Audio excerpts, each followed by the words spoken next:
Hello students, I welcome you all to the YouTube channel understanding basics. इस video में हम क्या discuss करेंगे? इस वीडियो में हम अपना फेडरलिज्म का जो लास्ट टॉपिक है स्पेशल प्रोविजंस वाला, उसको कवर करेंगे और फाइनली क्या होगा, उसके बाद हम लोग कंक्लूजन करेंगे। तो जब कंक्लूजन को रीड करेंगे तो क्या होगा, फाइनली चैप्टर कंप्लीट हो जाएगा। ठीक है, तो ये इस पूरे चैप्टर की लास्ट वीडियो होगी। यहाँ पर जो स्पेसिफिक टॉपिक दिया हुआ है स्पेशल प्रोविजंस का, तो उसमें यहाँ पर हम क्या अंडरस्टैंड करेंगे, हम यहाँ पर समझेंगे कि इंडिया में जितने भी स्टेट्स हैं उनमें से कुछ स्टेट्स के पास कुछ स्पेशल प्रोविजंस दिए गए हैं। ठीक है, ताकि उनके जो स्पेसिफिक नीड्स हैं, ठीक है, उसको मीट किया जाए। देखो सिंपल सा आइडिया क्या है, स्पेशल प्रोविजंस क्यों दिए गए हैं। हमें पता है कि जब हमारा जो फेडरल स्ट्रक्चर है, उसमें हम दो चीज़ों को साथ में लेकर चलते हैं हमेशा। पहली सबसे ज़्यादा इंपॉर्टेंट चीज़ क्या है, यूनिटी। ठीक है, और दूसरी इंपॉर्टेंट चीज़ क्या है, डाइवर्सिटी। ठीक है, दूसरी इंपॉर्टेंट चीज़ क्या है, डाइवर्सिटी। तो हमें पता है कि भारत में डाइवर्सिटी इतनी ज़्यादा है, तो जब डाइवर्सिटी इतनी ज़्यादा है तो हर रीजन की अलग अलग डाइवर्सिटी होने की वजह से अलग अलग नीड्स भी है। इसीलिए कुछ स्टेट्स में क्या होती है, कुछ स्टेट्स की स्पेशल नीड्स हो जाती है। तो उन्हीं स्पेशल नीड्स को मीट करने के लिए, उस डाइवर्सिटी को अकोमोडेट करने के लिए हमारे यहाँ का जो फेडरलिज्म है ना, वो क्या कर रहा है, हमारे यहाँ पर फेडरलिज्म में हम ऐसे राज्य को कुछ स्पेशल पावर्स दे रहे हैं और उसी चीज़ को स्पेशल प्रोविजन कहा जाता है। तो हम लोग क्या पढ़ेंगे, हम इसी चीज़ को इस पूरे टॉपिक के अंदर कवर करेंगे। ठीक है, जनरल आइडिया मैंने दे दिया कि क्या करने जा रहे हैं, क्या रीड करेंगे। ठीक है, उसका जनरल आइडिया दे दिया, अब समझते हैं एग्जैक्टली क्या पढ़ना है। The most extra ordinary feature of the federal arrangement created in India is that many states they get a differential treatment. ठीक है, सबसे ज़्यादा जो एक्स्ट्रा ऑर्डिनरी फीचर है ना हमारे फेडरल अरेंजमेंट का, वो क्या है कि बहुत सारे स्टेट्स जो इंडिया में हैं अभी उनको क्या दिया जा रहा है, डिफरेंशियल ट्रीटमेंट दिया जा रहा है। ठीक है, डिफरेंशियल ट्रीटमेंट का मतलब क्या है कि कुछ स्टेट्स को उनकी पेक्यूलियर सोशल और हिस्टोरिकल सर्कमस्टेंसेस की वजह से हम उनको क्या कर रहे हैं, कुछ स्पेशल पावर्स दे रहे हैं, कुछ स्पेशल प्रोविजंस उनके लिए बना रहे हैं। समझ में आ गया, यही डिफरेंशियल ट्रीटमेंट है। ठीक है, बाकी राज्य को नहीं दी जा रही है वो चीज़, कुछ राज्यों को दी जा रही है क्योंकि वो उनकी नीड भी है और उनकी सोशल और हिस्टोरिकल सर्कमस्टेंसेस के मुताबिक उनकी ज़रूरतें भी है। ठीक है, समझ में आ गया। अच्छा, तो यहाँ पर सबसे पहले चीज़ हमें जो समझनी है वो ये समझनी है कि इंडिया में क्या है, जो इंडिया का जो फेडरलिज्म है ना, इंडिया का जो फेडरलिज्म है उसमें एसिमेट्रिक रिप्रेजेंटेशन है। ठीक है, इस चीज़ को देखो ऐसे समझो, इंडिया का फेडरलिज्म में, इंडिया का फेडरलिज्म एसिमेट्रिक भी कहा जाता है। ठीक है, एसिमेट्रिक का मतलब क्या होता है, देखो सिमेट्री का मतलब होता है कि किसी भी चीज़ को दो इक्वल पार्ट्स में डिवाइड करना। एसिमेट्री का मतलब होता है जब इक्वल नहीं होता पार्ट्स। ठीक है, तो जब हम एसिमेट्रिक रिप्रेजेंटेशन की बात कर रहे हैं, यहाँ पर सबसे पहले एक चीज़ को समझो, जब हम राज्यसभा में रिप्रेजेंटेशन करते हैं, राज्यसभा में किसका रिप्रेजेंटेशन होता है, स्टेट्स का रिप्रेजेंटेशन होता है ना। हर स्टेट से क्या क्या होते हैं, हर स्टेट से जो लीडर्स होते हैं वो राज्यसभा में जाते हैं, है ना। हर स्टेट लेजिस्लेटिव असेंबली अपने यहाँ से कुछ राज्य को, कुछ लीडर्स को राज्यसभा में भेजती है। समझ गए, ये तो हमें बेसिक अंडरस्टैंडिंग है। बट हमें पता है कि राज्यसभा में जो सीटें हैं ना वो स्टेट्स के बीच में कैसे डिवाइडेड है, ऐसे डिवाइडेड है कि जो ज़्यादा पॉपुलेशन जहाँ पर है वहाँ से ज़्यादा राज्यसभा की सीट है, वहाँ पर ज़्यादा राज्यसभा की सीट है। ठीक है, जैसे यूपी में ज़्यादा राज्यसभा की सीटें हैं क्योंकि वहाँ पर पॉपुलेशन भी ज़्यादा है। वहीं अगर हम छोटे छोटे राज्यों की बात करें, नॉर्थ ईस्टर्न स्टेट्स की बात करें, अरुणाचल की बात करें, ठीक है, नागालैंड की बात करें, सिक्किम की बात करें, गोवा की बात करें, ठीक है, इन सभी की क्योंकि पॉपुलेशन बहुत कम है तो इसीलिए यहाँ से बहुत ही कम सीट है। ज़्यादातर केसेस में आप देखोगे कि एक एक सीट ही है, इन सभी स्टेट से एक एक कैंडिडेट, एक एक लीडर ही जा करके राज्यसभा में इन स्टेट्स को रिप्रेजेंट करता है। ठीक है, तो इस चीज़ को क्या बोला जा रहा है, इस चीज़ को एसिमेट्रिक बोला जा रहा है। क्यों बोला जा रहा है, क्योंकि अगर आप अमेरिका में देखोगे, ये चीज़ वैसे हमने डिस्कस करी है बट फिर भी यहाँ पर एक दो मिनट के लिए डिस्कस कर लेते हैं। अमेरिका में अगर आप देखोगे तो अमेरिका में 50 स्टेट्स हैं। कितने स्टेट्स हैं, 50 स्टेट्स हैं। तो वहाँ पर जब अमेरिका का जो अपर हाउस है, अमेरिका के पार्लियामेंट का, कांग्रेस का जो अपर हाउस है, वहाँ के पार्लियामेंट को कांग्रेस कहा जाता है। तो वहाँ पर जो अपर हाउस है ना, तो वहाँ पर हर स्टेट से केवल और केवल 2 रिप्रेजेंटेटिव जाते हैं वहाँ के अपर हाउस में। ठीक है, समझ रहे हो। तो 50 स्टेट्स है, इरिस्पेक्टिव ऑफ द फैक्ट कि उस राज्य में पॉपुलेशन कितनी है कितनी नहीं है वो फ़र्क नहीं पड़ता। वहाँ पर क्या हो रहा है, वहाँ पर हर स्टेट से 2 ही व्यक्ति जा करके वहाँ की कांग्रेस में उस पर्टिकुलर स्टेट को रिप्रेजेंट करते हैं। ठीक है, तो ये यूएसए में होता है। लेकिन इंडिया में क्या है, इंडिया में एसिमेट्रिक रिप्रेजेंटेशन होने की वजह से हमारे यहाँ पर ये चीज़ अलग है और इसीलिए हमारे यहाँ पर क्या है, इसीलिए हमारे यहाँ पर होगा कि asymmetrical representation is provided in the Rajya Sabha and ensuring minimum representation to each of the smaller states, this arrangement also ensures that the larger states would get more representation. तो क्योंकि हमारे यहाँ पर क्या है, हम एसिमेट्रिक तरीके से फॉलो कर रहे हैं, हम एसिमेट्रिकल रिप्रेजेंटेशन को फॉलो कर रहे हैं, इसीलिए जहाँ पर जिस राज्य में ज़्यादा पॉपुलेशन है वहाँ से ज़्यादा लोग जा रहे हैं, और जहाँ पे कम पॉपुलेशन है वहाँ से कम लोग राज्यसभा में जाते हैं। ठीक है, समझ में आ गया? ठीक है, ये तो एक पॉइंट समझा हम लोगों ने एसिमेट्रिक का। दूसरी इंपॉर्टेंट चीज़ एसिमेट्रिक में जो आ जाती है, एसिमेट्रिक का मतलब क्या है, मैं बता रही हूँ ना बार बार कि सिमेट्रिक का मतलब होता है कि दो चीज़ों को इक्वल पार्ट में डिवाइड कर देना। ठीक है, लेकिन एसिमेट्रिक का मतलब है कि जो हमारे स्टेट्स हैं उनमें से कुछ स्टेट्स के पास क्या है, थोड़ा सा क्या है, स्पेशल प्रोविजन उनको दिए गए हैं। ठीक है, थोड़े से उनको स्पेशल प्रोविजन दिए गए हैं, इसीलिए हमारे फेडरल स्ट्रक्चर को क्या बोला जाता है, इस मायने में एसिमेट्रिक बोला जा रहा है। ठीक है, समझ में आ गया? अब हम दूसरी चीज़ को पढ़ेंगे, राज्यसभा के रिप्रेजेंटेशन में कैसे एसिमेट्रिक है वो तो मेरे हिसाब से क्लियर कर दिया। अब हम बात करेंगे डिवीजन ऑफ पावर्स में। The constitution provides a division of power that is common to all the state. ठीक है, नॉर्मली जब कॉन्स्टिट्यूशन डिवाइड कर रहा है तो हमें पता है कि कॉन्स्टिट्यूशन सेंटर एंड स्टेट के बीच में पावर डिवाइड कर रहा है, सेंटर को ज़्यादा स्ट्रॉन्ग बनाया, स्टेट के कंपैरिजन में सेंटर के पास ज़्यादा पावर है। ये चीज़ समझ में आ गई थी। सिमिलरली हमारा कॉन्स्टिट्यूशन हर स्टेट को भी क्या कर रहा है, हर स्टेट्स को भी लगभग क्या कर रहा है, स्टेट लिस्ट प्रोवाइड करी जाती है, और स्टेट लिस्ट में हर स्टेट की लेजिस्लेटिव असेंबली उस पर कानून बना सकती है। इतनी चीज़ में क्लियर है? ठीक है, लेकिन ये क्या हो रहा है इस मामले में, अगर आप देखोगे कि हर स्टेट लेजिस्लेटिव असेंबली क्या कर सकती है, कानून बना सकती है स्टेट लिस्ट के सब्जेक्ट पर, तो इस मामले में हर राज्य, भारत का हर स्टेट इक्वल है। लेकिन कॉन्स्टिट्यूशन ने क्या किया, कॉन्स्टिट्यूशन में कुछ ऐसे स्पेशल प्रोविजंस ऐड करे गए हैं कुछ स्टेट्स के लिए, जो क्यों दिए जा रहे हैं, ताकि उनकी पेक्यूलियर सोशल और हिस्टोरिकल सर्कमस्टेंसेस को की जो नीड है उसको मीट कर सके। ठीक है, तो ये चीज़ क्या है, ये चीज़ हमारे कॉन्स्टिट्यूशन में दी गई है। अब ये कौन से राज्य हैं ऐसे जिनके पास ये स्पेशल प्रोविजंस है, तो एक एक करते हुए हम पढ़ेंगे तो चीज़ें हमारी क्लियर हो जाएगी। Most of the special provisions pertains to the north eastern states. सबसे पहला जो चीज़ हमें समझना है कि हमारे ज़्यादातर जो स्पेशल प्रोविजंस हमने बनाए हैं ना, वो किसके लिए बनाए हैं, नॉर्थ ईस्टर्न स्टेट्स के लिए बनाए हैं, जैसे आसाम, नागालैंड, अरुणाचल प्रदेश, मिजोरम। ठीक है, क्यों दिया गया है, because of the sizeable indigenous tribal population within the distinct and with a distinct history and culture which they wish to retain. ठीक है, समझ रहे हो क्यों दिया गया है? ये सारा का सारा जो प्रोविजन है ना, स्पेशल प्रोविजन, ये डील किया जाता है under article 371 of the Indian constitution. ठीक है, कौन से आर्टिकल में आता है, 371 ऑफ द इंडियन कॉन्स्टिट्यूशन के द्वारा कुछ राज्यों को क्या दिया जा रहा है, स्पेशल प्रोविजंस दिए जा रहे हैं, जिसमें से हम सबसे पहले राज्यों की जो बात कर रहे हैं वो है हमारे north eastern states. North eastern में जैसे आसाम, नागालैंड, अरुणाचल प्रदेश, मिजोरम, क्योंकि इन सभी राज्यों में क्या है, जो ट्राइबल पॉपुलेशन है वो क्या है, ज़्यादा है। ठीक है, लगभग 90-95% ऑफ द पॉपुलेशन जो हमारे नॉर्थ ईस्टर्न स्टेट्स में मिलेगी वो क्या है, ट्राइबल पॉपुलेशन है। हमें पता है कि जो ट्राइबल पॉपुलेशन है उनकी एक बहुत ज़्यादा अलग हिस्ट्री भी होती है। ठीक है, डिस्टिंक्ट हिस्ट्री होती है, साथ ही साथ में उनका कल्चर जो है वो भी काफ़ी अलग होता है। ठीक है, और ऐसा नहीं है कि डिस्टिंक्ट हिस्ट्री है, डिस्टिंक्ट कल्चर है तो केवल रिकॉग्नाइज कर देने से चीज़ें हो जाएगी, नहीं, रिकॉग्नाइज नहीं करना है, उनको पावर भी देनी पड़ेगी ना, तभी तो वो अपनी हिस्ट्री, अपने कल्चर के प्रोटेक्शन के लिए कुछ स्टेप्स उठा पाएंगे, है ना। तो ये चीज़ हमने क्या करी, रिकॉग्नाइज कर दी कि ठीक है, आपका क्योंकि कल्चर अलग है, आपकी नीड्स अलग है, आपको कल्चर के प्रोटेक्शन के लिए हम क्या कर रहे हैं, कुछ स्पेशल प्रोविजंस दे रहे हैं। ठीक है, तो अब हम क्या करेंगे, अब हम थोड़ा सा एक दो एग्जाम्पल देखेंगे कि आखिरकार वो ऐसे स्पेशल प्रोविजन कौन से हैं जो इन नॉर्थ ईस्टर्न स्टेट्स को मिले हैं। ठीक है, तो अगर सबसे पहले मैं अगर बात करूं नागालैंड की। ठीक है, तो नागालैंड में क्या हुआ है, तो नागालैंड में आर्टिकल 371A नागालैंड के बारे में बात करता है और बताता है कि नागालैंड को कौन कौन से स्पेशल प्रोविजन दिए गए हैं। सबसे पहले आराम से समझना, ठीक है, बहुत सिंपल चीज़ है। सबसे पहला ये है कि कोई भी एक्ट ऑफ पार्लियामेंट, कोई भी ऐसा कानून जो पार्लियामेंट बनाती है और वो नागालैंड के लोगों के रिलीजियस या सोशल प्रैक्टिसेस से कोई कानून जुड़ा हुआ है, ठीक है, तो वो वहाँ पर लागू नहीं हो सकता है जब तक कि नागालैंड की स्टेट लेजिस्लेटिव असेंबली उस चीज़ को हाँ ना कर दे, उस चीज़ को अलाउ ना कर दे।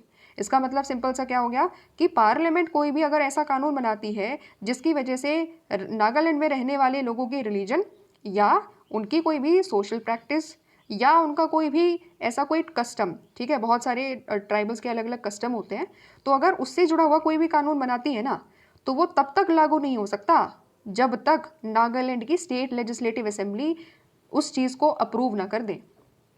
समझ में आ गई बात? ये चीज़ है, ये एक स्पेशल एक तरीके से प्रोविज़न है नागालैंड के लोगों के लिए, ठीक है? दूसरी एक और प्रोविज़न है जो यहाँ पर नागालैंड स्टेट को दिया जाता है, वो ये है कि नागालैंड में अगर कोई लैंड देगा, कोई लैंड अगर नागा इंडिविजुअल अगर कोई लैंड अगर दूसरे व्यक्ति को देगा, तो वो हमेशा एक दूसरे नागा इंडिविजुअल को ही देगा। सीधा सा इसका मतलब ये हो गया कि जो नॉन नागा इंडिविजुअल है, उनको नागालैंड में लैंड नहीं मिल सकती है। समझ में आ गया? तो ये चीज़ है। तो इसकी वजह से क्या हुआ, कोई बाहर का इंडिविजुअल जा करके नागालैंड में लैंड नहीं खरीद सकता, बिकॉज वो नागा कल्चर और नागा आइडेंटिटी से जुड़ा हुआ नहीं है। समझ रहे हो? तो ये एक स्पेशल पावर है, ठीक है? तो ये क्यों दिया गया, देखो सोचने की कोशिश करो, हर चीज़ के पीछे का रीज़न होता है, ठीक है? कोई भी प्रोविजन ऐसे ही कॉन्स्टिट्यूशन में ऐड नहीं कर दिए गए। इसके पीछे का रीज़न यही है, जैसा हमने यहाँ पर अंडरस्टैंड करा, कि ये जो स्टेट्स हैं हमारे, इनकी एक अलग अलग पहचान है, इनकी अलग आइडेंटिटी है, अलग रहने का तरीका है, अलग लैंग्वेजेस है, अलग कल्चर है, और इसके कल्चर को प्रोटेक्ट भी हमें करना है, ठीक है? तो प्रोटेक्शन के लिए हम ये सारे अधिकार दे रहे हैं कि आप अपने अकॉर्डिंगली ही सारी चीज़ें डिसाइड करो कि यहाँ पर कौन ज़मीन खरीद सकता है, कौन सा कानून आपके यहाँ पर लागू होगा पार्लियामेंट का, ये सारी चीज़ें आप खुद डिसाइड करो। समझ रहे हो? एक तरीके से हमने इसको यहाँ पर क्या कर दिया, इनको एक तरीके से बहुत सारे एरियाज़ में ऑटोनॉमी दे दी कि आप ये सारे मामले खुद डिसाइड करो, कोई और डिसाइड नहीं करेगा आपके लिए। समझ रहे हो? ठीक है? जैसे नागालैंड में अभी ये जो सारे हमने प्रोविजंस डिस्कस करे ना, लगभग कुछ वैसे ही सिमिलर लेवल पर प्रोविजन मिजोरम को भी दिए गए हैं, ठीक है? एक और एग्जाम्पल ले लेते हैं, तो सेम टू सेम चीज़ मिजोरम में भी दिखती है। अरुणाचल प्रदेश की मैं अगर बात करूं, तो अरुणाचल प्रदेश में जो गवर्नर है अरुणाचल प्रदेश के, उनको एक स्पेशल पावर दी गई है। वो स्पेशल पावर ये है कि अरुणाचल प्रदेश में कभी भी लॉ एंड ऑर्डर सिचुएशन जब भी आएगी ना, कभी भी कोई लॉ एंड ऑर्डर सिचुएशन अगर कोई आएगी, तो लॉ एंड ऑर्डर को मेंटेन करने के लिए एक स्पेशल रिस्पॉन्सिबिलिटी गवर्नर को दी गई है, ठीक है? स्पेशल रिस्पॉन्सिबिलिटी गवर्नर को दी गई है कि लॉ एंड ऑर्डर सिचुएशन में स्पेशल रिस्पॉन्सिबिलिटी किसकी होगी, वहाँ के गवर्नर की होगी। और गवर्नर क्या करेंगे, गवर्नर वहाँ के chief minister, council of minister से एक बार कंसल्ट कर लेंगे, और अगर ज़रूरत पड़ी तो इंडिविजुअल लेवल पर गवर्नर को खुद अगर कोई डिसीजन लेना है, तो गवर्नर वो भी ले सकते हैं।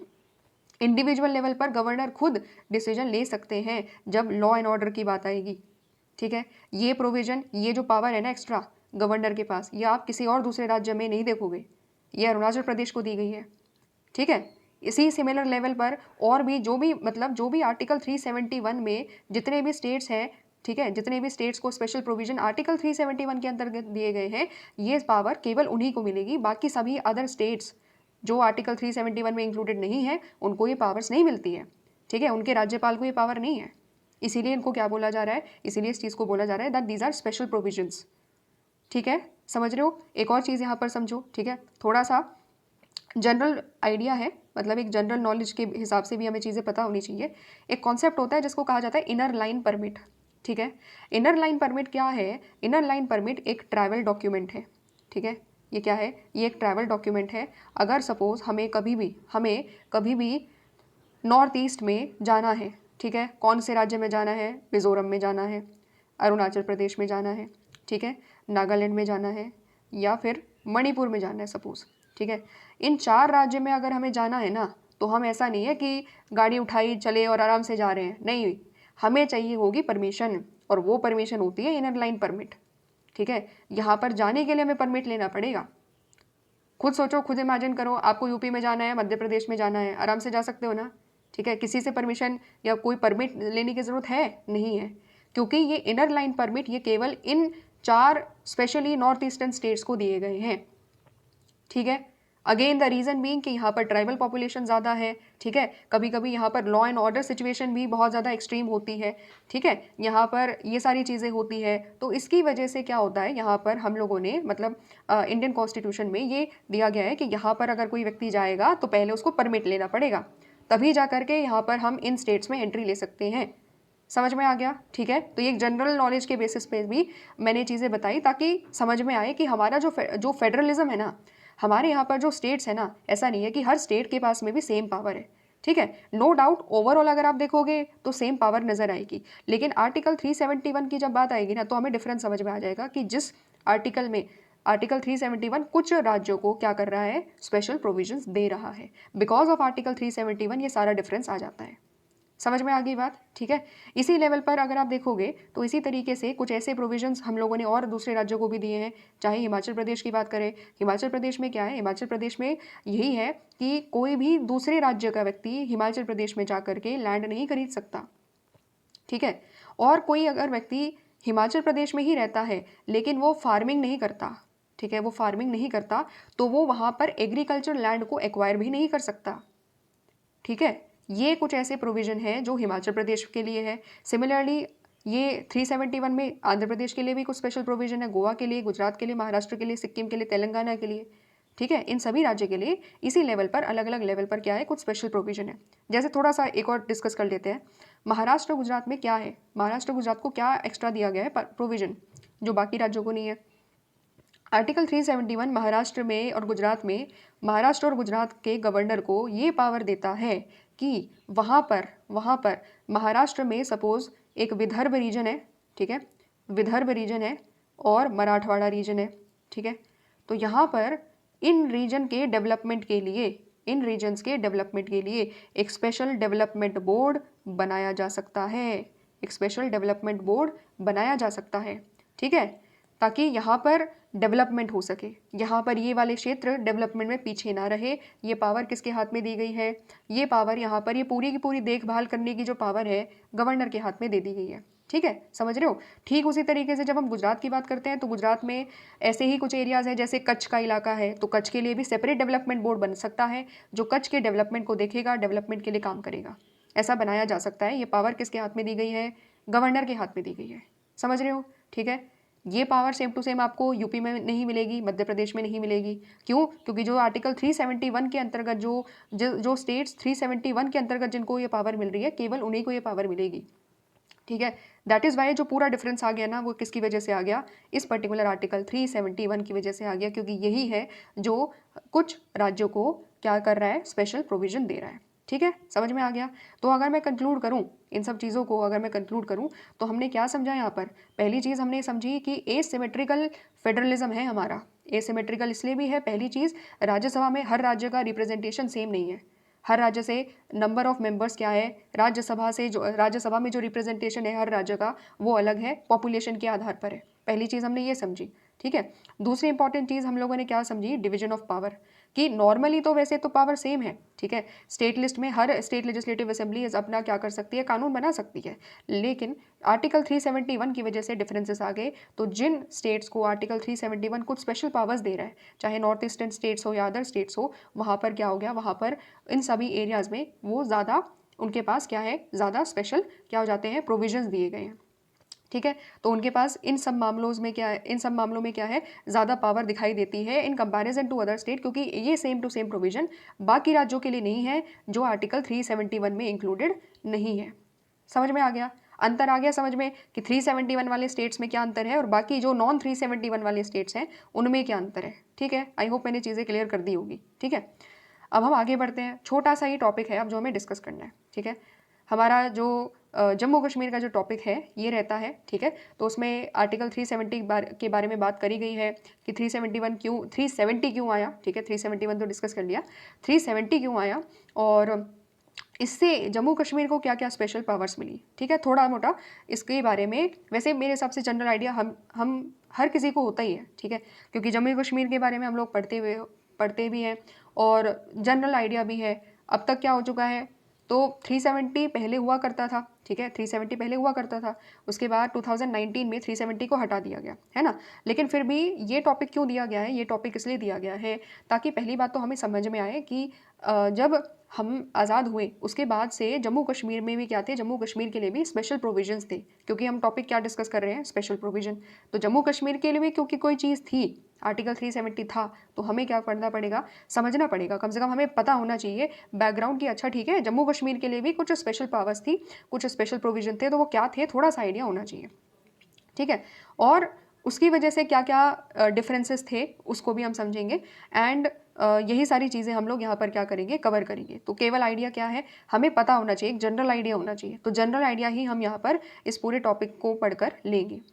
तो हमें पता है कि जम्मू कश्मीर अगर हम देखेंगे, जब जम्मू कश्मीर क्या था, one of the princely states था, ठीक है। मोर देन 550 प्रिंसली स्टेट्स थे, कहीं कहीं पर मैंने पढ़ा है, कहीं 562 लिखा रहता है, कहीं 565 लिखा रहता है, खैर उस डिबेट पर नहीं जाएंगे। तो 550 से ज़्यादा स्टेट्स थे, ठीक है, प्रिंसली स्टेट से। तो आज़ादी के बाद क्या था, आज़ादी के बाद इन सभी, मैं स्टोरी बता रही हूँ, बस सुनते चलना, ठीक है, कोई बहुत ज़्यादा टफ चीज़ भी नहीं है और ऐसी भी कोई बहुत ज़्यादा कॉम्प्लेक्स भी चीज़ नहीं है, बहुत सिंपल सी चीज़ है, केवल स्टोरी लाइक चीज़ों को समझना है। तो प्रिंसली स्टेट्स थे, प्रिंसली स्टेट्स में से भी Jammu Kashmir one of the princely states था एंड काफ़ी बड़ा एरिया था जम्मू कश्मीर के पास। तो जब आज़ाद हुए तो प्रिंसली स्टेट्स के पास ये ऑप्शन था कि वो या तो पाकिस्तान जा सकते हैं या इंडिया आ सकते हैं, ठीक है, या फिर वो इंडिपेंडेंट भी रह सकते हैं, ठीक है। तो जम्मू कश्मीर के जो राजा थे, जम्मू कश्मीर के जो महाराजा थे, महाराजा हरी सिंह, उन्होंने डिसाइड किया कि हम क्या करेंगे, हम यहाँ पर एक तरीके से इंडिपेंडेंट रहेंगे, ठीक है। मतलब क्या है, मतलब सिंपल सा ये है कि उन्होंने कहा कि ना हम पाकिस्तान में जाएंगे, ना हम इंडिया को ज्वाइन करेंगे, हम खुद एक इंडिपेंडेंट कंट्री के तौर पर रहेंगे, ठीक है। लेकिन क्या हुआ, धीरे धीरे जब ये चीज़ हुई तो फिर पाकिस्तान, देखो थोड़ा सा कश्मीर का जो बेसिक आइडिया है, कश्मीर में जो मेजॉरिटी थी वो क्या थे, मुस्लिम्स थे, ठीक है। लेकिन जो राजा थे वहाँ के जो राजा थे वो क्या थे, हिंदू थे, ठीक है। तो वहाँ पर धीरे धीरे क्या हुआ, जब आज़ाद हुए हम लोग, तो फिर एक सर्टेन पीरियड के बाद पाकिस्तान की तरफ से कुछ इन्फिल्ट्रेटर्स, ठीक है, कुछ इन्फिल्ट्रेटर्स क्या करते हैं, कश्मीर में एंटर करते हैं, ठीक है। पाकिस्तान से कुछ लोग कहाँ जाते हैं, कश्मीर में जाते हैं और वहाँ पर वायलेंस करना चालू कर देते हैं, ठीक है। क्या करना चालू कर देते हैं, वायलेंस करना चालू कर देते हैं। तो वहाँ पर जब ये बहुत ज़्यादा सिचुएशन बिगड़ जाती है, आउट ऑफ कंट्रोल हो जाती है, ठीक है, तो फिर क्या होता है, तो फिर महाराजा हरि सिंह किसके पास आते हैं, पंडित नेहरू से बात करते हैं, क्योंकि पंडित नेहरू थे उस टाइम पीरियड में हमारे प्रधानमंत्री, ठीक है। तो प्रधानमंत्री से बात करें तो क्या डिसाइड किया गया, डिसाइड ये किया गया कि इंडिया ने ये बोला, पीएम ने ये बोला कि हम कश्मीर की तब तक मदद नहीं कर सकते जब तक कश्मीर हमारा पार्ट ना बन जाए, ठीक है। क्योंकि क्या होगा, वरना ये होगा कि हम इंटरनेशनल लॉ को वायलेट कर रहे होंगे, क्योंकि इंटरनेशनल लॉ ये कहता है कि आप अपने स्टेट को तो डिफेंड कर सकते हो, अपनी पूरी टेरिटरी को डिफेंड कर सकते हो, लेकिन किसी और के देश के मामले में आप इंटरफेयर नहीं कर सकते। Because Kashmir was not the part of India at that moment, तो फिर क्या हमने क्या नहीं कर पाए थे, हम मदद नहीं कर पा रहे थे, ठीक है। वरना इंटरनेशनल यूनाइटेड नेशन का जो लॉ है उसको हम लोग कहीं ना कहीं वॉलेट कर देते, ठीक है। तो हमने ये बोला कि देखो हमारे सामने ये दिक्कत है, तो अगर आप ये बोलते हो कि आप इंडिया को ज्वाइन करोगे तो हम मदद कर सकते हैं, वरना हम मदद नहीं कर सकते। तो फिर महाराजा हरी सिंह को बात समझ में आई, ठीक है। तो उन्होंने क्या करा, फिर उन्होंने साइन करा एक इंस्ट्रूमेंट ऑफ एसेशन, ठीक है, इंस्ट्रूमेंट ऑफ एसेशन साइन किया गया। तो इस इंस्ट्रूमेंट पर जब महाराजा हरी सिंह ने साइन करा तो यहाँ पर क्या हुआ, इसके बाद से जम्मू कश्मीर क्या बना, जम्मू कश्मीर इंडिया का पार्ट बना, ठीक है। लेकिन इस इंस्ट्रूमेंट ऑफ एसेशन में कुछ टर्म्स एंड कंडीशंस थी, ठीक है, कुछ शर्तें थी। शर्तें क्या थी, शर्तें ये थी कि इंडियन पार्लियामेंट के, ठीक है, इंडियन पार्लियामेंट की जो पावर होगी ना कश्मीर के ऊपर वो लिमिटेड होगी। ऐसा नहीं होगा कि सारी चीज़ें कश्मीर की इंडियन पार्लियामेंट डिसाइड कर रही है, ठीक है। कुछ ही पावर्स है, जैसे डिफेंस, फॉरेन अफेयर्स, ठीक है, एंड कुछ एक दो और इंपॉर्टेंट मैटर्स थे जो कि क्या करे जा सकती थी, जिस पर पार्लियामेंट कंट्रोल कर सकती थी। कहने का मतलब ये था कि इंस्ट्रूमेंट ऑफ एसेशन में लिखा हुआ था कि भले ही कश्मीर पार्ट बन रहा हो, लेकिन कश्मीर तब भी क्या करेगा, अपने आप को कश्मीर खुद रेगुलेट करेगा इंडिया में रहते हुए भी। तो ये चीज़ें इंस्ट्रूमेंट ऑफ एसेशन में लिखी हुई थी और इसी इंस्ट्रूमेंट के एसेशन जब इस पर साइन किया गया तो फिर क्या होता है, तो फिर फाइनली क्या होता है कि जो इंडिया की जो आर्मी है वो जाती है कश्मीर में एंड जो भी वहाँ पर वायलेंस कर रहे थे तो फिर उनको क्या कर दिया जाता है, वहाँ से मार मार के भगा दिया जाता है, ठीक है। तो ये सिचुएशन यहाँ पर इस तरीके से क्या हो जाती है, चीज़ें यहाँ तक इस तरीके से सेटल होती है। तो हम लोग जो बात कर रहे थे कि जो इंस्ट्रूमेंट ऑफ एसेशन हुआ, ठीक है, वहीं से चीज़ें निकल करके क्या आई, in the form of article 370 आई, ठीक है। हमने इस चीज़ को फॉर्मलाइज करने के लिए क्या बनाया, आर्टिकल 370 बनाया। और आर्टिकल 370 ही जो स्पेशल प्रोविज़न है कश्मीर को, कि ऐसा नहीं है कि सारा का सारा कंट्रोल कश्मीर का इंडिया के हाथ में आ गया है, नहीं, सारा कंट्रोल कश्मीर का इंडिया के हाथ में नहीं आया। भले ही कश्मीर पार्ट बन गया हो इंडिया का, ठीक है, लेकिन फुल्ली इंटीग्रेट नहीं हुआ है अभी तक। क्यों, क्योंकि आर्टिकल 370 की वजह से क्या हो रहा था, जो शर्तें इंस्ट्रूमेंट ऑफ एसेशन में लिखी हुई थी उसके मुताबिक इंडियन पार्लियामेंट का कंट्रोल लिमिटेड ही रहेगा। एंड कश्मीर के पास बहुत सारे एरियाज़ में ऑटोनॉमी रहेगी, वो खुद अपने लिए बहुत सारी चीज़ें डिसाइड कर सकते हैं, खुद के लिए कानून बना सकते हैं। ये सारी चीज़ें थी, ठीक है। तो यही सारी चीज़ें आर्टिकल 370 में भी लिखी गई। तो 370 ने क्या दिया, क्या स्पेशल प्रोविजन थे, क्योंकि हम लोग टॉपिक देखो क्या डिस्कस कर रहे हैं, ब्रॉडर हेडलाइन है हमारी कि स्पेशल प्रोविजंस क्या थे। तो वो स्पेशल प्रोविजन जो जम्मू कश्मीर को मिले वो क्या है, एक एक करते हुए हम लोग पढ़ेंगे। The concurrence of the state is required for making any laws in the matter mentioned in the union and the concurrent list. This is different from the positions of the other states. ठीक है, कोई भी union list में या concurrent list में कोई भी अगर यहाँ पर जो सब्जेक्ट है, अगर उस इन सब्जेक्ट्स के ऊपर यूनियन लिस्ट हो चाहे कॉन्करेंट लिस्ट हो, इस पर अगर कोई भी कानून बनाना है तो फिर इंडियन पार्लियामेंट तभी कानून बना सकती है इस पर्टिकुलर सब्जेक्ट्स पर जब जम्मू कश्मीर से क्या करा जाए, जम्मू कश्मीर से एक बार कॉन्फ्रेंस ली जाए, एक बार पूछा जाए। इसका मतलब क्या हुआ, इसका मतलब ये हुआ कि यहाँ पर अगर कोई यूनियन सब्जेक्ट है, ठीक है, जैसे सपोज डिफेंस हो गया, ठीक है, एक्सटर्नल अफेयर्स हो गया, ठीक है, ये सारी चीज़ें होगी, तो इन सब पर कानून बनाना है। तो अगर जम्मू कश्मीर के लिए कानून बनेगा ना इन सब मैटर्स पर, तो वो कैसे बनेगा, वो ऐसे बनेगा कि जम्मू कश्मीर की स्टेट लेजिस्लेटिव असेंबली से एक बार पूछना पड़ेगा, उनसे बातचीत करनी पड़ेगी, तब जा करके वो कानून वहाँ पर क्या होगा, लागू होगा। ठीक है, लेकिन बाकी सारी राज्य में ये चीज़ नहीं है, क्योंकि बाकी सारी राज्य में जो एक बार, क्योंकि हमारे यहाँ पर क्या है, बाकी सभी राज्यों का सीधा सा मतलब है कि यूनियन हो गया, कॉन्करेंट हो गया, स्टेट लिस्ट हो गया। इंडिया में जो भी सेंट्रल लेवल पर कानून बनता है वो एज इट इज़ सेम तरीके से कहाँ हो जाता है, स्टेट में लागू हो जाता है। लेकिन यहाँ पर क्या बोला गया, यहाँ पर ये बोला गया कि जो सेंट्रल गवर्नमेंट या इंडियन पार्लियामेंट यूनियन लिस्ट में कानून बनाएगी या कॉन्करेंट लिस्ट में कोई भी कानून बनाएगी ना, तो वो कश्मीर में लागू कब होगा, तुरंत लागू नहीं होगा जैसे बाकी राज्यों में हो जाता है ना ना ना। कैसे होगा, वो तभी होगा जब कश्मीर में कश्मीर की लेजिस्लेटिव असेंबली उस चीज़ को क्या करेगी, उस चीज़ पर बातचीत करेगी, उस चीज़ पर एग्री करेगी। समझ रहे हो, तो ये डिफरेंस समझ में आ गया कश्मीर में और बाकी भारत के सारे राज्यों में। ठीक है, समझ में आ गया, ये चीज़ है। दूसरी इंपॉर्टेंट चीज़ क्या बोली गई यहाँ पर, in the case of the other states the division of the power as listed through the 3 list automatically applies. ठीक है, बाकी सभी में क्या होता है, बाकी सभी में जो डिवीजन ऑफ पावर थी ना, वो ऑटोमेटिकली क्या हो रही थी, अप्लाई हो रही थी कि कोई भी कानून बना सेंटर के द्वारा वो क्या होगा, हर राज्य में ऑटोमेटिकली लागू हो जाएगा। जो भी सेंट्रल इशूज से जुड़े हुए हैं, जैसे सपोज कोई सिटीजनशिप एक्ट लेकर के आया गया, तो भारत के सारे राज्य उस सिटीजनशिप एक्ट को मानेंगे ही मानेंगे, because that is a central list subject. ठीक है, लेकिन कश्मीर से क्या करना पड़ेगा, कश्मीर की स्टेट लेजिस्लेटिव असेंबली के पास पावर है, ठीक है, वहाँ पर चीज़ें डिस्कस होंगी, तब जा करके ही वो कानून लागू होगा वहाँ पर। ये अंतर है। ठीक है, और क्या हुआ, in the case of Jammu Kashmir, the central government has only limited powers and other powers listed in the union list and the concurrent list can used only with the consent of the state government. वहाँ की state government से ही जब consent मिल जा रही थी तभी जा करके जो सेंट्रल गवर्नमेंट की जो पावर थी ना, वो वहाँ पर लागू हो रही थी। मतलब सीधी सी बात है, सेंट्रल लॉज वहाँ पर तभी लागू हो रहे थे जब स्टेट गवर्नमेंट, वहाँ की स्टेट गवर्नमेंट उस चीज़ पर एग्री किया करती थी। इसीलिए क्या बोला गया, इसीलिए ये बोला जा रहा था कि सेंट्रल गवर्नमेंट के पास पावर तो थी, ठीक है, कश्मीर के ऊपर ऐसा नहीं था पावर बिल्कुल नहीं थी, पावर तो थी बट बहुत लिमिटेड एरियाज में ही पावर्स थी। ठीक है, क्योंकि बाकी जो सारी की सारी पावर है यूनियन लिस्ट में, कॉन्करेंट लिस्ट में, वो तभी लागू हो सकती थी जब वहाँ की स्टेट गवर्नमेंट क्या करे, स्टेट गवर्नमेंट उस पर्टिकुलर चीज़ पर एग्री करे। ठीक है, समझ में आ गया। इसी की वजह से जम्मू कश्मीर के पास क्या थी, ग्रेटर ऑटोनॉमी थी। अगर उनको लगता था कि ये सेंट्रल गवर्नमेंट का जो कानून है ये ठीक नहीं है राज्य के लिए या उनकी ऑटोनॉमी पर कोई इम्पैक्ट कर रहा है, तो उस पर्टिकुलर कानून से डिसएग्री कर देते थे। ठीक है, नहीं लेकर आते थे उस पर्टिकुलर कानून को, मना कर देते थे। समझ रहे हो, तो ये प्रॉब्लम थी कहीं ना कहीं।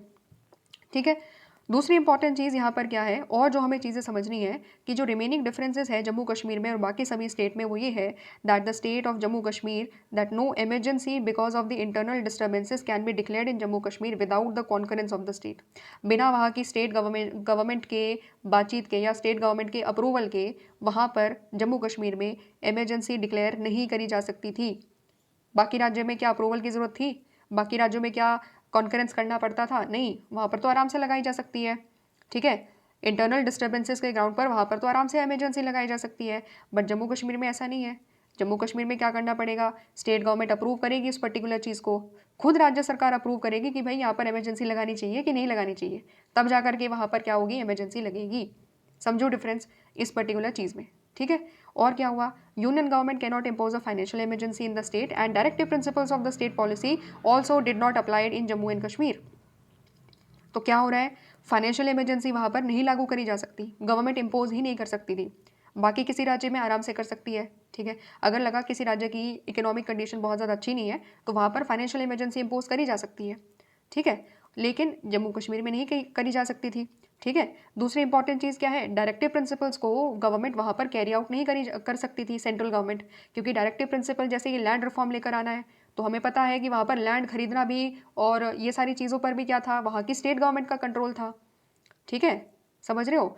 तो और भी अदर रिसोर्सेज पर क्या था, वहाँ की स्टेट गवर्नमेंट का कंट्रोल था, ठीक है। तो यहाँ पर इसीलिए सेंट्रल गवर्नमेंट जो डायरेक्टिव प्रिंसिपल्स के लिए जो इंपॉर्टेंट स्टेप्स उठाने होते हैं वो भी नहीं उठा सकती थी, ठीक है। So finally amendments to the Indian constitution under article 368 can only apply with the concurrence of the government of Jammu and Kashmir. कोई भी अमेंडमेंट होता है, इवन इंडियन कॉन्स्टिट्यूशन में जब कोई अमेंडमेंट होता था तो भी वो कैसे वहाँ पर जम्मू कश्मीर में लागू तभी हो सकता था जब वहाँ की गवर्नमेंट अलाउ करेगी, ठीक है। जब वहाँ की गवर्नमेंट उस पर्टिकुलर चीज़ को पास करेगी तब जा करके उस वहाँ की लेजिस्लेटिव असेंबली में वो चीज़ पास होगी, तब जा करके ही वो चीज़ वहाँ पर लागू हो सकती थी। समझ में आया, ये क्या है, ये पूरा का पूरा डिफरेंस है, ठीक है। ये जो पूरा हम लोग पढ़ रहे हैं ना, ये क्या है, स्पेशल प्रोविजंस को हम लोग समझ रहे हैं और डिफरेंस समझ रहे हैं कि बिकॉज ऑफ आर्टिकल 370 किस तरीके से पार्लियामेंट का जो कंट्रोल था ओवर जम्मू कश्मीर वो क्या था, लिमिटेड था।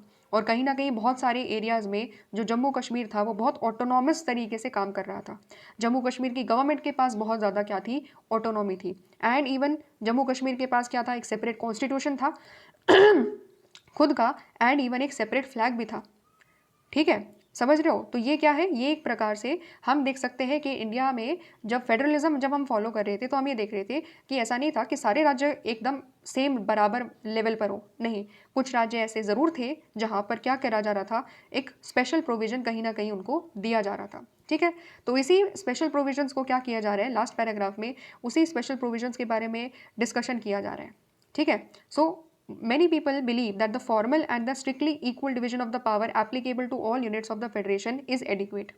बहुत सारे लोग ये बिलीव करते हैं कि अगर हम इक्वल डिवीजन, बहुत स्ट्रिक्ट इक्वल डिवीजन लेकर के चलेंगे ना हर राज्य में तो वो ठीक होगा। कहने का मतलब कुछ लोग इन स्पेशल प्रोविजन को बहुत ज़्यादा अप्रिशिएट नहीं करते हैं, ठीक है। वो लोग कहते हैं कि हर राज्य इक्वल हो, बिल्कुल स्ट्रिक्ट तरीके से डिवीजन ऑफ पावर होना चाहिए, किसी को भी एक्स्ट्रा पावर नहीं मिलनी चाहिए, ठीक है। Therefore when such special provisions are created there is some opposition to them, इसीलिए वो लोग अपोज करते हैं इस पर्टिकुलर चीज़ को जब भी स्पेशल प्रोविजन बनते हैं। There is also a fear that such provisions may lead to separatism in those areas, therefore there are many controversies about such special provision, ठीक है। क्या बोला जा रहा है कि जब किसी भी राज्य को, किसी भी जगह को, किसी भी रीजन को जब हम एक स्पेशल प्रोविजन दे देते हैं ना तो वहाँ के लोगों को लगता है कि यार वो लोग अलग है, ठीक है, वो लोग क्या है, बाकी भारत के लोगों से अलग है, और सेपरेटिज्म कहीं ना कहीं इसकी वजह से क्या आ जाता है, प्रमोट हो जाता है, ठीक है। उनका ये कहना है, जो भी इस पर्टिकुलर चीज़ को अपोज कर रहे हैं वो ये कहते हैं that it gives a feeling of separatism, कि वो लोग क्या है, बाकी राज्य अलग है और ये राज्य जो है कंपैरेटिवली अलग है, कुछ स्पेशल है, तो यहाँ से क्या आ जाएगी, सेपरेटिज्म की फीलिंग आ जाएगी उस पर्टिकुलर राज्य में जिसको स्पेशल प्रोविजन मिल रहा है, या स्पेशल रीजन को जहाँ पर स्पेशल प्रोविजन मिल रहा है तो वहाँ पर भी ये फीलिंग आ जाएगी, ठीक है। इसीलिए वो लोग क्या करते हैं, इसीलिए वो सारे इन सारे प्रोविजंस को क्या करते हैं, अपोज करते हैं, ठीक है। लेकिन एक चीज़ समझो, ऐसा नहीं है कि हर बार जो भी प्रोविजन, स्पेशल प्रोविजन दिए जाते हैं उसकी वजह से ज़रूरी नहीं हर बार कि सेपरेटिज्म ही हो, ठीक है। हमारा जो फेडरलिज्म है ना, हमारा फेडरलिज्म जब यूनिटी को साथ में लेकर के चलता है तो साथ ही साथ हमारा फेडरलिज्म के लिए, हमारे फेडरल स्ट्रक्चर के सक्सेसफुल फंक्शनिंग के लिए बहुत ज़्यादा ज़रूरी है कि हम अपनी डाइवर्सिटी को भी एक तरीके से क्या करें, अकोमोडेट करके चलें, ठीक है। तो डाइवर्सिटी को अकोमोडेट करने के लिए क्या करना पड़ेगा, जब हमें पता है कि नॉर्थ ईस्टर्न स्टेट्स की एक अलग नीड है, ठीक है, उनका कल्चर अलग है, वहाँ पर लोग डिमांड कर रहे हैं कि उनको पावर मिले, वो खुद अपने कस्टम को चलाना चाहते हैं और उसके लिए कुछ पावर्स देनी पड़ेगी, ठीक है। वो अपनी रिलीजियस प्रैक्टिसेस को बचा कर रखना चाहते हैं, अपने कल्चर को बचा कर रखना चाहते हैं, तो कुछ देना तो पड़ेगा ना ताकि वो बचा सके अपने उसको, लैंड को प्रिजर्व करके रख सके, समझ रहे हो। वरना क्या होगा, इंटरफेरेंस हो जाएगा बार बार, बाहर सारे के सारे बाहर के लोगों का उनके रीजन में, उनके कल्चर में इंटरफेरेंस हो जाएगा, ठीक है। तो ये उनकी नीड भी है, इसीलिए बोला जाता है कि हर बार ज़रूरी नहीं है कि सेपरेटिज्म ही हो या स्पेशल प्रोविज़न की वजह से हमेशा एक नेगेटिव इम्पैक्ट ही हो, नहीं, बहुत सारे एरियाज़ में सेपरेट प्रोविज़न, स्पेशल प्रोविज़न ज़रूरी भी होते हैं, तभी वो उस पर्टिकुलर डाइवर्सिटी की नीड को क्या कर पाता है, मीट कर पाता है। वरना पता है क्या होगा, वरना फिर ये होगा कि वो लोग ये बोलेंगे कि हम अपने कल्चर को प्रोटेक्ट करना चाहते हैं, बट आप हमें कोई पावर ही नहीं दे रहे हो जिसकी वजह से हम अपने कल्चर को प्रोटेक्ट करें। तो हम कैसे मान लें कि हम इसी देश के निवासी हैं, क्योंकि ये देश हमारी बात सुन ही नहीं रहा। ठीक है, यहाँ पर हमारी बातों को सुना ही नहीं जा रहा। हम चाहते हैं कि हमें कुछ एक्स्ट्रा पावर दे दो ताकि हम अपनी रक्षा कर सकें, क्योंकि ये हमारी नीड है। ठीक है, समझ रहे हो? तो इस कंडीशन में, इसीलिए इन सभी कंडीशंस को देखते हुए हम क्या करते हैं, आज भी नॉर्थ ईस्टर्न स्टेट्स में लगातार नए नए चैलेंजेस उठते हैं, नए ग्रुप्स आते हैं, वो कहते हैं कि हमें एक अलग राज्य दे दो, ठीक है, या हमें ऑटोनॉमी दे दो। तो ये चैलेंजेस ऐसा नहीं है कि आज खत्म हो गए हैं, आज भी उठते हैं, आगे भी उठेंगे, लेकिन दबाया नहीं जा सकता ना। गोलियों से या फोर्स का इस्तेमाल करने से ये आवाज़ रुकेगी क्या? नहीं रुक सकती। सॉल्यूशन क्या है? सॉल्यूशन है बातचीत का, नेगोशिएशन का। और जो जो जो भी चीज़ वो डिमांड कर रहे हैं, क्या वो with in the constitutional limit है? अगर वो संवैधानिक लिमिट है, संवैधानिक लिमिट के अंतर्गत है, तो हम उस पर्टिकुलर डाइवर्स नीड को, उनकी डाइवर्स जो आवाज़ उठा रहे हैं वो लोग अपने कल्चर के प्रोटेक्शन के लिए जो भी डिमांड कर रहे हैं, अगर वो मीट करी जा सकती है तो वो उनको दी जानी चाहिए। और यही तरीका क्या है, ये सारे तरीके जिसके ज़रिए हम ये सारी चीज़ें कर पाते हैं, उन्हीं को हम लोग क्या कहते हैं, वही ये सारी चीज़ें वो स्पेशल प्रोविजंस हैं। ठीक है, समझ रहे हो? ठीक है, अब इस चीज़ को ऐसे भी समझो। अभी देखो लद्दाख में क्या हो रहा है, लद्दाख में भी डिमांड क्या उठ रही है कि वो भी अपने यहाँ की इन्वायरमेंट को, अपने कल्चर को, अपने जो पूरा का पूरा जो उनकी हिस्ट्री है, उन सबको बचाने के लिए वो लोग कुछ डिमांड कर रहे हैं कि उनको भी कुछ स्पेशल पावर्स मिले, कुछ स्पेशल प्रोविजंस में उनको मिले। ठीक है, तो ये खुद देख लो आप, अभी रिसेंट टाइम पे लद्दाख में ये सारी चीज़ें हो रही है।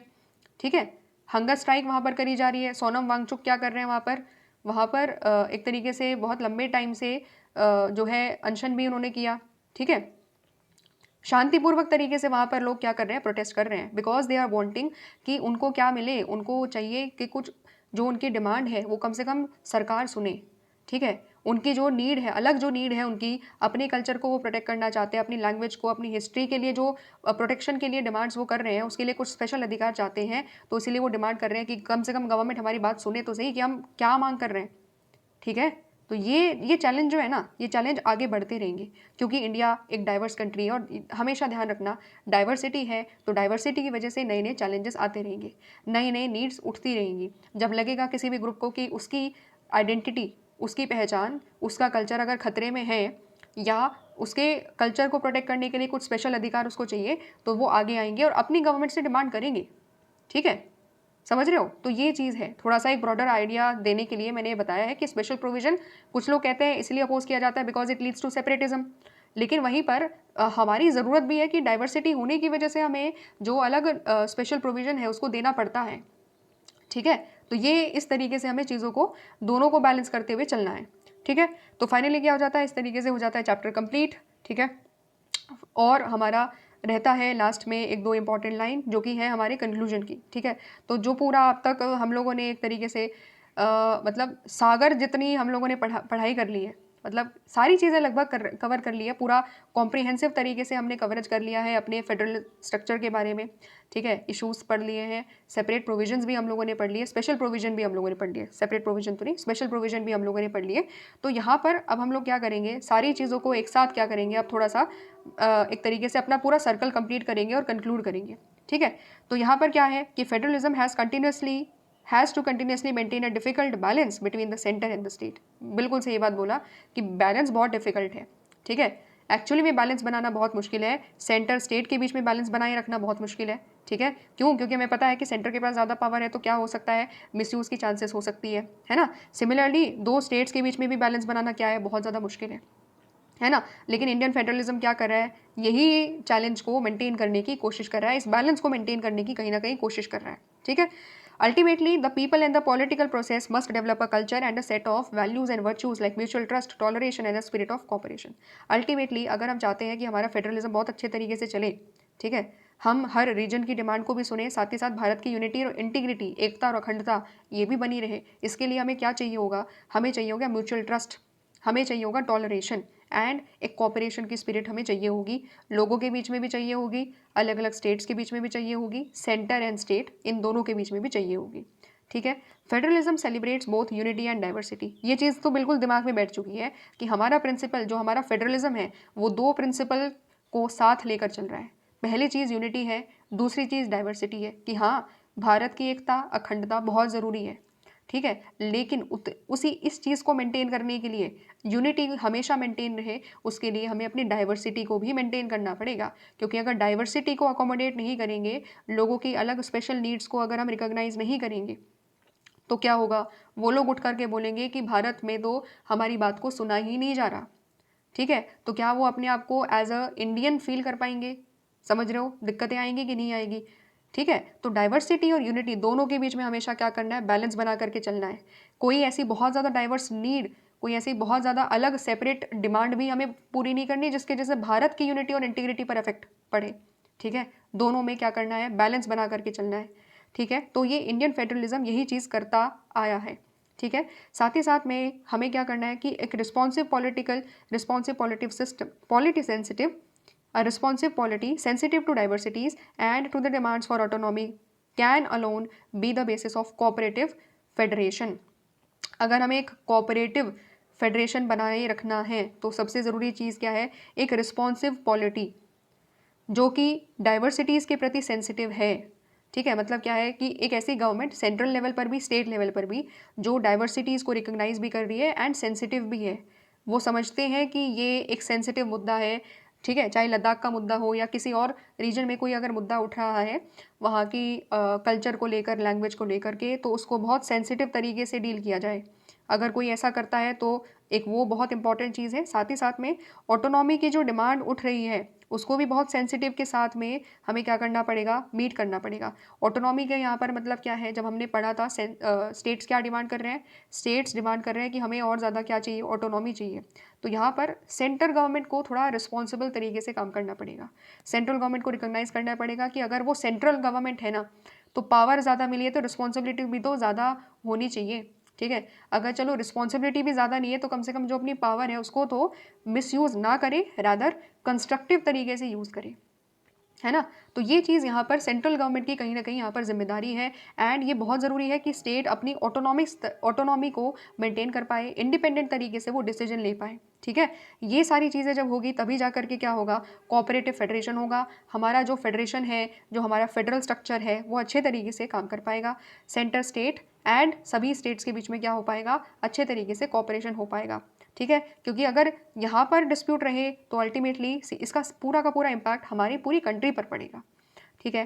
तो अगर इंडिया को अगेन एक डेवलप्ड कंट्री बनना है, महाशक्ति बनना है, तो ज़रूरी है कि केंद्र सरकार, राज्य सरकार और सारी राज्य सरकार के बीच में क्या हो, एक कॉपरेशन हो, कोऑपरेटिव फेडरलिज्म हो, ठीक है, हार्मनी हो, कोऑर्डिनेशन हो हर क्षेत्र में। तभी जा करके क्या हो पाएगा, ये जो हमारा गोल है, ठीक है, पूरे भारत देश को उठाने का एंड एक डेवलप्ड इकोनॉमी बनाने का, तो वो सक्सेसफुल हम तभी कर सकते हैं, उस पर्टिकुलर चीज़ को हम तभी अचीव कर सकते हैं, ठीक है। समझ रहे हो। तो इस तरीके से क्या हुआ, इस तरीके से फाइनली हमारा चैप्टर हो जाता है कंप्लीट, ठीक है। तो फेडरलिज्म हो गया कंप्लीट। तो कितने चैप्टर हो गए वैसे, 7 हो गए ना शायद, एक सेकेंड, हाँ 7 चैप्टर हो गए कंप्लीट, काफ़ी सारे चैप्टर कंप्लीट कर लिए। मिलेंगे हम लोग नेक्स्ट वीडियो में जहाँ पर हम लोग चैप्टर 8 लोकल गवर्नमेंट, बहुत इंटरेस्टिंग चैप्टर है, उसको शुरू करेंगे, ठीक है। Thanks for watching.